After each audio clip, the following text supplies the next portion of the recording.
I really want to make more conscious decisions about how we spend our money. I know.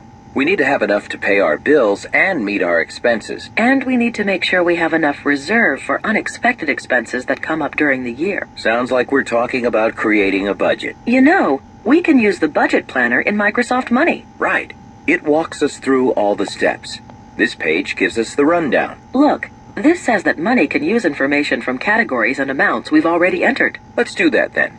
Pre-filling our budget will save us some work because Money will calculate budget estimates for us. Okay, but I'm curious. What if we didn't have any transactions? Or what if we wanted to ignore our transactions and set up a budget completely from scratch? If we didn't have any transactions, we'd get a budget based on a standard set of categories and our scheduled bills and paychecks. We could then fill in other amounts ourselves. Because we do have a history of transactions, we can choose whether or not we want to pre-fill our budget categories. So we start with income. Money fills in any income amounts we've already provided, including our scheduled paychecks and deposits. See, here's the total for our salaries. If we had any other sources of income, like bonuses or overtime, we could enter them here too. If we want, we can change any of these income amounts. Now we click Next. Expenses. Anything special here? It's just what you think it is, our monthly bills and expenses. So how do we know that this is really a good amount to budget for food? Just like with income, Money fills in amounts based on our past spending and our scheduled bills and transfers. We can take a closer look at our transactions for food, either in a chart, like this, or in a list, like this. And if we click Edit, we can change any budget amount we want. I think this is a reasonable estimate. We can always come back and change it later if we find we're eating out more. Or practicing our gourmet cooking. Our budgeted expenses can even account for our occasional spending. You mean like house repairs and car insurance? Again, Money calculates our past spending in these categories. But how do we budget for car maintenance? We shouldn't have to fix the cars every month. This is an average of what we've been spending on car maintenance for the past couple of years. And see, even though it's on a yearly basis rather than monthly, we're still budgeting for it. This is a reasonable yearly amount for car maintenance.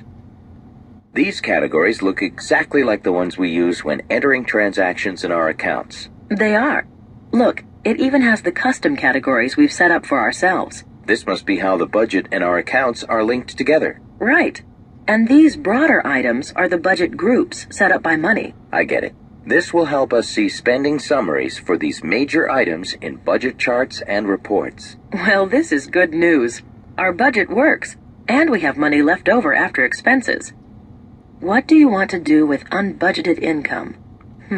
Good question. If we just want to make sure we have enough to pay our expenses, we can say we'll spend it all. But we can also save the excess for occasional or large expenses. So to make sure we have enough for our next vacation, or even next year's holiday spending, we can put it here. And then maybe we won't have to use our credit cards as much as we have in the past. Now we can see whether our savings goal works with our budget.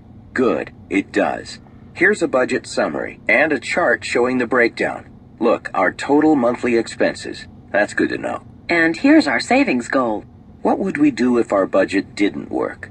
If we were spending more than we have? We'd probably need to lower our budgeted expenses and try it again. Money does the calculations and tells us whether we balance or not.